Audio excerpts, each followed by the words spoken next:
반갑습니다. 여러분들의 투자가 행복했으면 좋겠습니다. 캐시메이커 문서진입니다. 자, 요즘에는 제가 시황 영상을 좀 많이 찍어 드리는 것 같습니다. 아무래도 요 시장 상황이 시황에 조금 더 집중하고 있는 시장이다 보니까 뭐 어쩔 수 없이 제가 시황을 많이 올려드리고 있는데요. 그만큼 지금 현재는 뭐 종목별의 흐름도 중요하긴 한데 그 시장의 흐름을 또 특히 이제 중요한 이벤트를 따라가는 것도 굉장히 좀 중요한 것 같아서 제가 좀 자주자주 올려드리고 있습니다. 물론 뭐 그렇다고 해서 제 종목 영상이 이제 또 안 올라오는 건 아니고요. 제 라이브에서도 제가 예고해 드렸던 대로 오늘 오후에 제가 그 폐배터리 관련 섹터를 또 분석한 영상이 있거든요. 또 그것도 올라가니까 또 종목 이야기도 꾸준히 올려 드릴 테니까 또 많이 많이 또 구독해 주시길 바랍니다. 자, 그러면 바로 본론으로 들어가겠습니다. 썸네일이 좀 자극적이다라고 생각하실 수도 있는데요.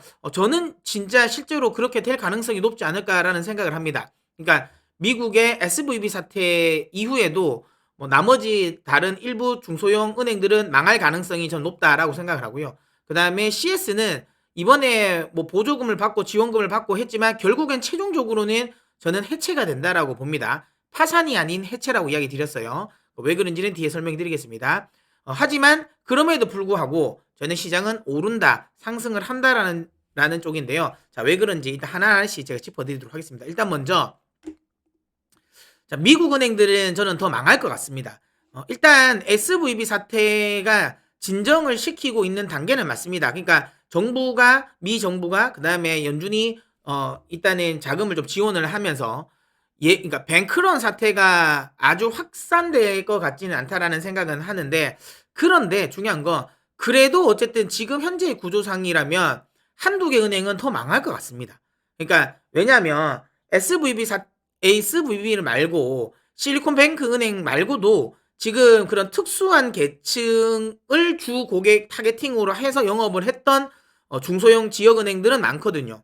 근데 그들 은행의 대부분은 뭐냐면 지금 문제가 되고 있는 건 어쨌든 이런 특수 계층 또 하나는 영업을 못했다라는 거예요. 그 뭐냐면 예대 비율이 차이가 너무 많이 난다는 겁니다. 고객들에게 예금을 받으면 그걸 가지고 대출을 일으켜서 예대율을 맞춰야 돼요. 왜냐하면 은행 입장에서는 예금은 부채잖아요. 어쨌든 돈을 빌려와서 그 돈을 빌린 걸 또 다른 쪽으로 돈놀이를 해야 됩니다. 그러니까 예금으로 이자를 주는 걸 이제 대출 이자를 받는 걸로 메꿔주고 그걸로 이제 우리 흔히 말하는 예대 마진을 만들어서 이 은행이 그 사업을 꾸려가는 거거든요. 상업은행이잖아요. 상업은행은 어쩔 수 없습니다. 가장 큰 거는 투자은행이 아니기 때문에 상업은행은 어쨌든 가장 큰 매출처는 결국은 예대 마진이라고 봐야 되는데 지금 미국의 중소은행들이 급격하게 성장한 게 많아요. 팬데믹 때 급격하게 예치금이 많이 들어온 게 많아가지고 이걸 사실상 대출로 많이 전환시키지를 못했습니다. 그러다 보니까 대부분은 좀 투자를 많이 했죠. 물론 그렇다고 해서 뭐 아무 때나 막 투자한 건 아닙니다. 그래도 가장 안전하다고 생각하는 미국채에 투자를 했는데 어쨌든 지금 미국채 가격에 대한 문제가 생긴 거잖아요. 그렇다면 이거는 SVB 사태만의 문제는 아니다. 다만 제가 앞전에 영상에서 이야기드렸지만 SVB 사태가 그러니까 이 미국 은행권의 전반적인 시스템 리스크로 확대될 수 있을 것이냐 그거는 아니라는 겁니다. 그러니까 어쨌든 이거는 차단은 시켜놨어요. 지금 미국의 대형 은행들은 전혀 문제가 되지 않죠. 특히 오히려 중소형 은행들이 망하면서 오히려 그쪽에 있는 그러니까 망한 건 아직은 아니지만 어쨌든 좀 위험하고 흔들리면서 거기에 있는 이런 이 고객들이 오히려 대형 은행 쪽으로 오히려 이동을 하면서 오히려 그쪽은 더 좋아졌습니다. 어쨌든 그런 식의 지금 흐름이 나오고 있고 그렇게 된다면 아무리 지금 이 미 당국이 지원을 해준다 하더라도 그 지원이라는 게 그거는 아니잖아요. 구제금융을 해주는 건 아니잖아요. 은행을 살려주겠다는 건 아니고 그냥 그러니까 예금과 관련돼서 지금 이제까지 예금한 사람들은 원래 이제 그 보험에 든 그 한도만큼만 이 예금자 보호를 해줬다면 이거는 그거 이상까지도 해주겠다라는 거잖아요. 그러니까 어쨌든 예금을 맡긴 사람들에게는 별 문제가 없기 때문에 아주 이제 은행 전반에 뭐 뱅크런이 나오지는 않겠지만 중요한 건 그거는 그건 거고 결국에는 은행이 자기가 사업을 이게 굴러가게 만들어야 되는데 지금 현재는 그렇지 않다라는 겁니다. 무슨 말인지 아시겠죠? 이게 쉽지가 않아요. 그러면 이게 아무리 예금자들을 돈을 그러니까 인출시켜 줄 수 있는 환경은 만들어지겠지만 은행 자체의 영업의 영속성은 보장되지 않아요. 그럼 그거는 은행이 각자 도생해야 되거든요. 그래서 지금 현재 연준이 이 양적 완화 비슷한 걸 했잖아요. 비슷한 게 아니죠. 양적 완화가 맞죠. 뭐 원래 우리가 흔히 말하는 양적 완화는 QT라고 하잖아요. QE라고 하는데 지금 이번에 이야기했던 게 요거잖아요. 예, BTFP. 그러니까 너희가 지금 국채가 있는데 이거 팔아버리면 너희가 손해를 보니 그냥 우리가 이거를 액면가로 쳐주고 그다음에 그걸 가지고 담보로 우리가 대출을 내줄게라는 거잖아요. 뭐 사실 이게 뭐 QT죠. 물론 뭐 QT보다는 조금은 연준이 이자를 받는 거긴 하지만 어쨌든 그래도 사실상 QT라고 보시면 되는데 요거는 그렇게 문제가 되진 않아요. 이거 BTFP는 별 문제가 안 되는데 뭐가 문제냐면 이겁니다. 디스카운트 윈도우. 그러니까 뭐냐면 우리 흔히 말 DW라고 해가지고 그 재할인 창구라는 게 있거든요. 재할인 창구. 재할인 창구의 사용 비율이 보시면 역대급으로 늘어났습니다. 역대급으로. 그러니까 이게 리만 때보다도 더 많이 올라갔어요. 팬데믹 때보다도 훨씬 더 많이 올라갔습니다. 이거 보이세요? 근데 이건 대부분 중소형 은행들이 썼을 거예요. 자, 재할인 창구가 뭐냐면 이런 겁니다. 그러니까 지금 BTFP 같은 경우는 우량 자산이잖아요. 미국채잖아요. 미국채를 담보로 연준이 대출을 내주는 거예요. 그런데 DW은 비우량 자산을 담보로 연준이 대출을 해주는 겁니다. 그러니까 이게 뭐냐면 은행들 입장에서는 이 DW를 사용하는 거를 꺼려합니다. 흔히 말해서 전문용어로 낙인 효과가 찍힌다라고 보거든요. 그러니까 이게 뭐냐면 야 뭐야 쟤들 재할인 창구 활용했대. 얼마나 어려우면 재할인 창구까지 활용하겠어 라는 거예요. 왜냐하면 아무래도 이거는 그러니까 뭐 그렇다고 아주 부실 채권까지는 아니지만 어쨌든 그래도 부실 채권은 좀 분류되는 것까지도 담보물로 맡기거든요. 그러니까 담보로 맡겨서 빌리는 거예요. 그러다 보니까 이자율도 사실상 높습니다. 그리고 얼마나 지금 현재 얘들이 어려우면 저는 부실 채권까지도 지금 담보물을 맡겨서 이 돈을 빌려와야 되겠냐라는 생각을 할 수밖에 없죠. 그러다 보니까 되도록이면 아주 큰 위기가 아니면 은행은 이 DW를 사용하지 않습니다.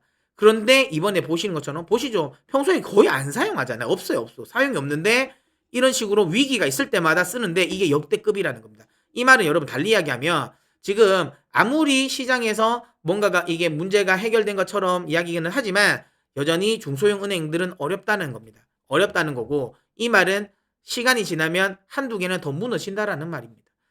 이렇게 되면 시장에 너무 부정적인 거 아니에요? 라고 생각하실 수도 있지만 저는 그렇게 생각하진 않습니다. 그거는 왜 그런지는 제일 마지막 이야기 드릴게요. 자, 그 다음에 CS와 관련된 부분입니다. CS와 관련된 부분인데 CS와 관련된 부분은 사실상 저는 부도가 났다고 봅니다. 왜냐하면 이미 시장에서는 이걸 부도난 기업이라 보고 있습니다. 그러니까 지금 CDS 프리미엄 같은 경우가 거의 800이 넘었거든요. 800 베이스 포인트까지 갔다는 거는 이게 원래 이런 이 기업의 회사채의 CDS가 기본적으로 800이 넘으면 부도로 처리합니다.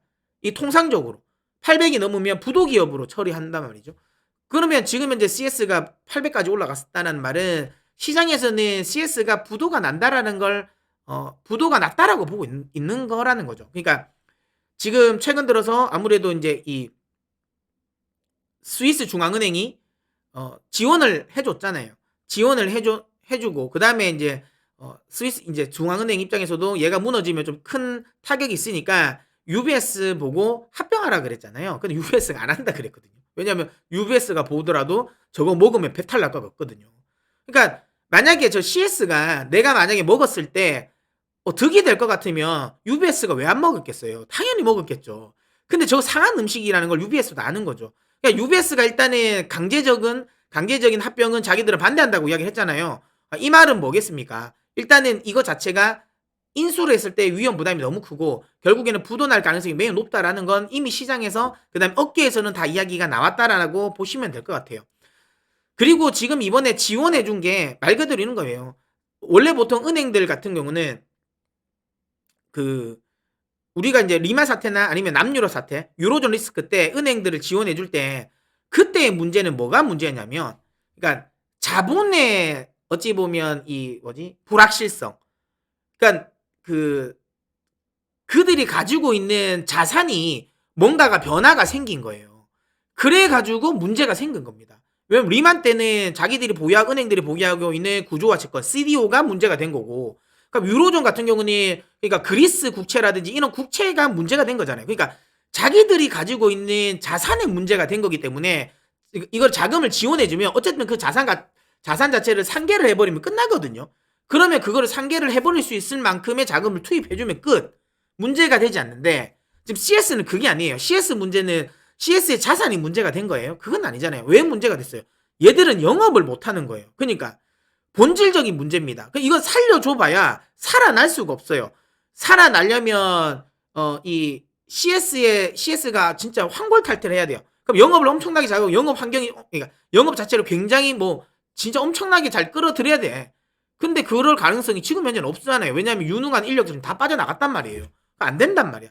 이 회생 불가능이란 말이죠. 그러니까 돈을 지원해줘도 이거 금방 떨어질 겁니다. 왜? 돈이 들어오는 족족 이 예금자들은 계속 빠져나갈 거니까. 그럼 거기에 계속 돈을 내줘야 될 거고, 그 다음에 당연히 돈을 못 버니까 계속 돈을 메꿔야 되잖아요. 이거는 어찌 보면 돈 먹는 하마가 될 가능성이 높죠. 근데 이거를 중앙은행이 모를까요? 근데 왜 이렇게 지원을 해줬냐? 저는 개인적으로 생각은 이번에 이 스위스 중앙은행의 이 지원 결정은 CS를 살리겠다라는 건 아닌 것 같아요. 시간을 버는 것 같아요. 시간을. 뭐나 쪼개서 팔 시간을. 그러니까 매입자를 찾는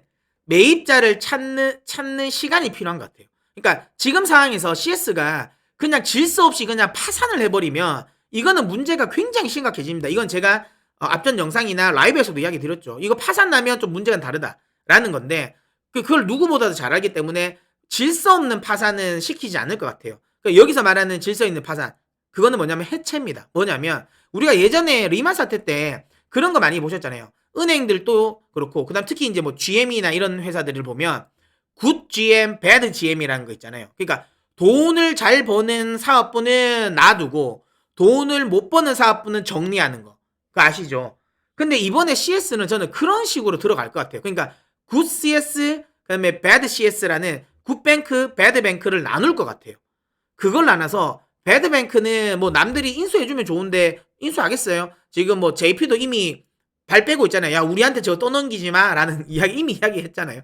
그런 식으로 안 할 것 같고요. 그러면 이걸 뭘 할까요? 제가 보기에는 이 배드뱅크를 저는 이 스위스 중앙은행이 국영화할 것 같습니다. 예. 국유화 일부 정도 국유화를 해놓고 나중에 어느 정도 이 사업을 어느 정도 이제 이 궤도에 올려놓고 그리고 팔겠죠.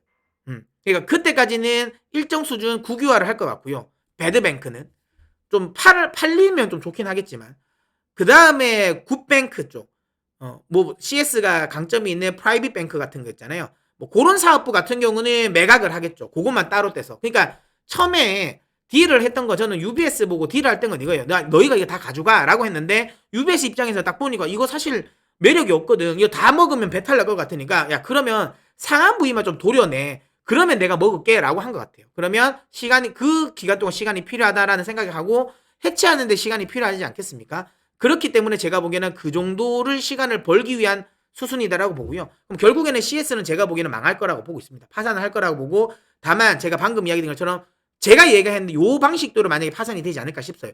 그러니까 질서 없는 파산은 아니고 굿뱅크, 배드뱅크를 나눠서 일부는 국유화, 일부는 M&A로 넘기는 거. 요렇게 파산이 되면 시장은 긍정적으로 움직일 겁니다. 왜냐하면 앞서 연준 같은 경우도 이번에 연준보다 지금 ECB가 이번에 이런 CS 문제가 있음에도 불구하고 50bp 인상을 했잖아요. 그럼에도 불구하고 시장이 환호를 했잖아요. 이게 중요한 시그널입니다. 뭐냐면 시장은 이제 어쨌든 이 사태에 대해서는 수습이 된다라는 쪽으로 생각을 하는 겁니다. 그러니까 시장은 CS가 망할 거라는 것도 알고 있는 것 같고요. 근데 중요한 건 이게 질서 없는 부도는 아닐 것 같다. 제가 생각하는 것처럼 결국에는 얘들이 좀 질서 있게 매각하지 않을까라는 기대감을 가지고 있고, ECB 역시도 만약에 저 CS가 진짜 당장이 부도나고 시장이 문제가 될 것 같았으면 금리 인상은 안 했겠죠. 근데 ECB 입장에서도 보니까 당장이 무너질 것 같지 않다라고 생각하는 거고, 그 다음에 라가르드 총재의 이 기자회견을 통해서도 보시면 아시겠지만 일단 이번에는 50bp를 올리는데 중요한 건 앞으로는 좀 신중하게 보겠다라는 거 이야기했어요. 그리고 이번에 금리 인상 같은 경우도 만장일치가 아닙니다. 4명 정도 이탈표가 있었다라는 건 다음 이 통화정책회의에서는 금리가 인하가 될 수도 있고 상황에 따라서 아니면 동결이 될 수 있다는 이야기가 나온 거죠. 그렇다면 이 말은 ECB 입장에서도 이제 유동성이 푸는 거지 유동성을 옥죄는 건 아니라는 거죠. 시장 입장에서는 이 부분을 호재로 반영한 거라고 보시면 되고요.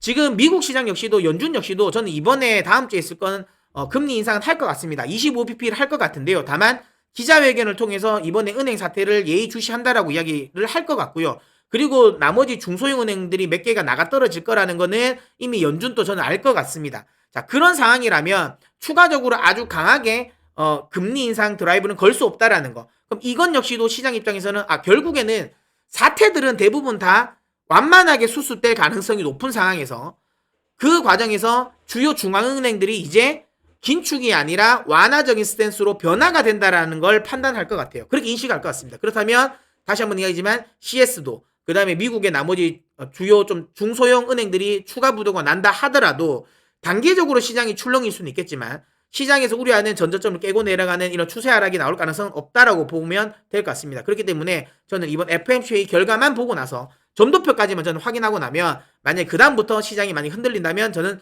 적극적으로 매수에 가담하셨으면 좋겠다라는 이야기 드리도록 하겠습니다. 물론 추가적인 이슈가 나올 때마다 제가 라이브라든지 아니면 이런 시황을 통해서 계속 이야기를 해드리도록 할 테니까 아직까지 저희 캐시메이커의 메이커가 아니신 분들은 구독을 눌러서 추가적인 새로운 정보가 나오는 영상을 바로바로 확인해 가셨으면 좋겠습니다. 자, 그러면 오늘 영상에서 마무리하도록 하겠고요. 저는 또 다음 영상에서 찾아뵙도록 하겠습니다. 자, 그때까지 여러분 다들 메이크머니 하십시오.